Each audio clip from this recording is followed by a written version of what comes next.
Senator Menendez, thank you so much for joining us today, and thank you for your decades of leadership on Armenian issues. You've been a great friend to the Armenian community across the Garden State and around America.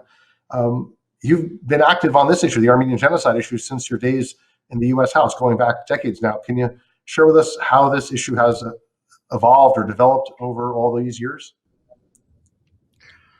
Well, Aram, it's good to be with you. And of course, this is an issue that I have taken to heart over the course of many years from my days in the House of Representatives and, of course, in the Senate. And I think, as you know all too well, for years, members of Congress from both parties opposed the resolution of recognition of the Armenian Genocide out of concern for U.S.-Turkey relations. And it really is a testament to the Armenian American community, and especially groups like ANCA, that have pushed for a recognition of the genocide and pushed back upon the denial for decades. And that was key to convincing many of my hesitant colleagues to speak to the truth of the genocide. And additionally, in the last several years, my colleagues have begun to recognize that Turkey, under Erdogan's leadership, is not a responsible and reliable ally. And I think what many of us have been saying for some time finally was crystallized in the minds of many colleagues, and particularly, some of the strongest defense hawks, Republicans, who just believed that the U.S.-Turkey NATO alliance was so critical to national security that we shouldn't let anything upset it, including speaking truth to power. And many of them have come to have a different view of Turkey today under Erdogan. So I think that's how we have seen the effort of the community, organizations like ANCA, the power of the truth itself, and then finally the right moment. Senator, in November and early December of 2019, you basically, just through sheer force of will and persistence, not only delivered a passage, but unanimous passage against some very heavy opposition, including from the White House. Could you just share with us what that 4, 5, 6 weeks was like in getting this issue through to unanimous adoption? Yeah, it was a difficult time. I had just come to the conclusion that if not now, when? If not now, ever? And I say that because, we had the century-plus mark of the genocide. We had a Turkey under Erdogan that showed itself to be everything that we would be concerned about. And we were constantly saying that we would, in cases of genocide, that never again. Well, when was never again going to have meaning? And so I decided that too often the opposition to the genocide resolution was allowed to do so behind the curtain, so to speak, in the darkness. Mm-hmm. And I was just going to call the question on the floor and go to the floor to seek what we call unanimous consent, which means you can pass anything in the Senate, but you must get the totality of the Senate to agree. And if someone wants to object, when you come to the floor, instead of just calling the office and saying, I object, you have to come to the floor and object. And that exposes you to why are you objecting, or on whose part are you objecting, and why does your objection have relevancy or legitimacy? And so I had to do that not once, not twice, but 3 times. And I said in one of my speeches, in addition to detailing the history of the Armenian Genocide and detailing the histories of Henry Morgenthau, our ambassador at the time to the Ottoman Empire, and the dispatches that had been made to the State Department, clearly defining what was going on at that time by the Ottoman Empire as genocide, and the historical perspectives of historians and whatnot, it made it very difficult for a member to come down and somehow object to what is the truth. And I said, I will continue to come to the floor and go through every member who is going to object, and they will have to make their case as to why they object publicly. And I think it got to a point where the White House, under the former administration, could no longer find someone to object. And we had that moment, which I'll never forget, of unanimous consent and passage, finally, of the Armenian Genocide resolution by the United States Senate, which I believe broke the ground to lay the foundation for President Biden to make his acknowledgement of the Armenian Genocide. Absolutely. You certainly were the driving force in the Senate, and I think that the moral voice that the White House needed to hear to do the right thing this April 24th. And so we want to thank you for that. And what do you think it was? Do you think it was the congressional action? Was it community expectations? Perhaps Senator Biden's record, in the Senate before he became vice president and then president. But your role, I think, without the Senate vote, we would not have seen the president do the right thing. And we want to thank you for that. But how do you think that developed with our president? Well, now that it's all happened, I can share some insights. Number one is, President Biden, as a candidate, made a commitment to recognize the Armenian Genocide. He was not in a role before. The vice president of the United States doesn't dictate what happens. Only the president does. They can influence, they can advise, they can cajole, but they're not in the ultimate position. So when he was vice president under President Obama, who had also promised, it didn't happen. But he had made a commitment. And when his administration started assembling into place, I raised this issue with Secretary Blinken as he was going through his confirmation process, both privately and publicly.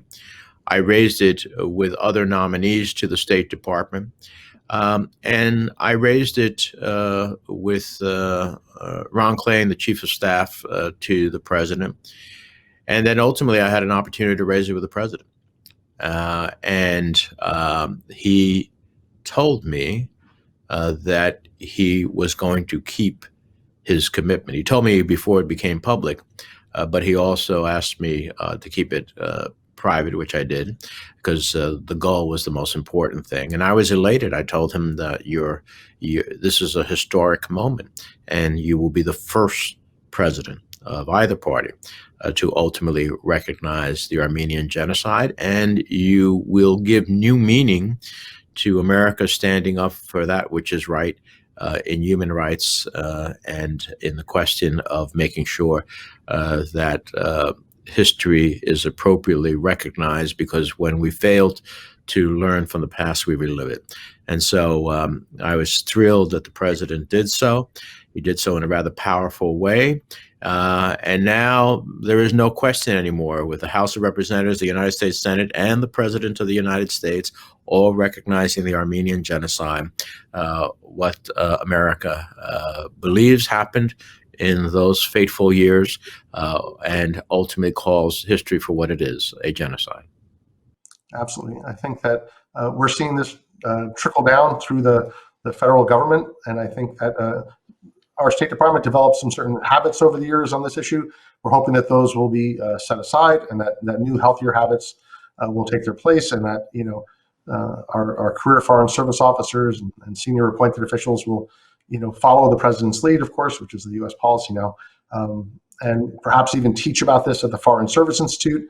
Make sure that diplomats sent abroad are aware of the history of this issue. So I think the effects will cascade, I think, for years, frankly. And your leadership in getting the Library of Congress in the wake of your resolution, getting the Library of Congress to properly catalog books after, frankly, having failed to do so for decades, that also has a long-term effect. There are thousands of library systems around America and around the world that follow that system. So I think, from everyone from school kids to scholars and researchers will now be able to look up books on the Armenian Genocide in the proper way. So thank you so much for your work with the Library of Congress as well. That I think really has deep and lasting meaning. Well, thank you, Aram. And look, imagine having a library, but having the information there not be appropriately presented. The purpose of a library is for knowledge, but knowledge has to be truthful at the end of the day. And so I'm glad we were able to effect that. I do believe that now that the president has recognized the Armenian genocide, that it will be the policy of the entire State Department to continue to do so. I do hope that and believe that whoever the next ambassador is to Armenia at the commemoration next April 24th will be at, for the first time, at a genocide commemoration where a U.S. diplomat will use the appropriate words to describe what happened, and they will use the word genocide.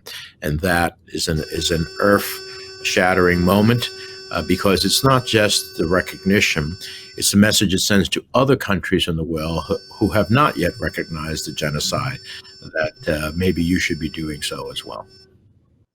It's true. I think the impact it's every local, national, global. At the level of school systems, for example, the state of New Jersey includes Armenian genocide education in its school curricula, which is great. About a dozen other states do as well. We're hopeful that that other school systems around the country will include the Armenian genocide in their human rights programs. Let me just turn to the final question, which is the point you raised about other countries. There's a deep concern among Armenians worldwide that Armenia can't be safe, bordered by unrepentant and very heavily armed perpetrators of genocide. And the American recognition is very powerful. It's something that we've worked our entire lives for, and now we turn our attention to addressing the consequences of this crime. And one of those is the fact that Turkey and Azerbaijan continue to deny this crime. We're marching toward justice, but a next step on that path, we hope, will be Turkey and Azerbaijan, reckoning honestly with their history. How can we, as a community, how can our congressional friends impress upon Ankara and Baku that this denial is absolutely unacceptable? Well, I think it will have to be part of U.S. policy now that the administration and President Biden has recognized the Armenian genocide, to speak frankly with our counterparts both in Turkey and Azerbaijan. I think also I am deeply concerned about prisoners of war who have not been returned to Armenia by Azerbaijan. I am deeply concerned that the suggestion that everything is resolved as a result of the conflict, it is not. And so we will need diplomacy to pursue the arrangements that were made to try to find a pathway forward in peace. And with Turkey, I have to be honest with you, while we will, I think, speak truth to power, and as you know, Erdogan did everything possible to try to convince President Biden not to do this, and he did it nonetheless. That I think we need a change in Turkey to find that moment in which they can deal with their past. As I've told foreign leaders, not only on this issue but others, America's original sin was slavery, and only when we faced it and began to deal with it could we really truly free ourselves and move forward. And so in this case, a Turkey who can't recognize what the Ottoman Empire did at that time as genocide cannot free itself and move forward. But I think it's going to take new leadership. I know elections are on the horizon there. Maybe we'll see whether new leadership ultimately evolves in a way that even, some Turkish scholars who have had the,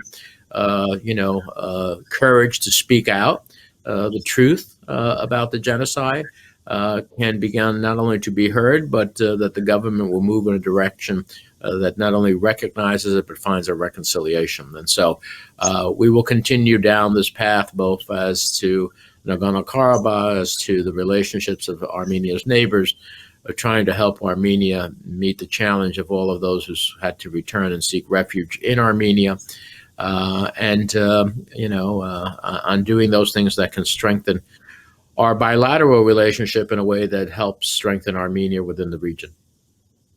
Thank you, Senator. Senator, as an Armenian, I'm deeply grateful. My family, my community is deeply grateful.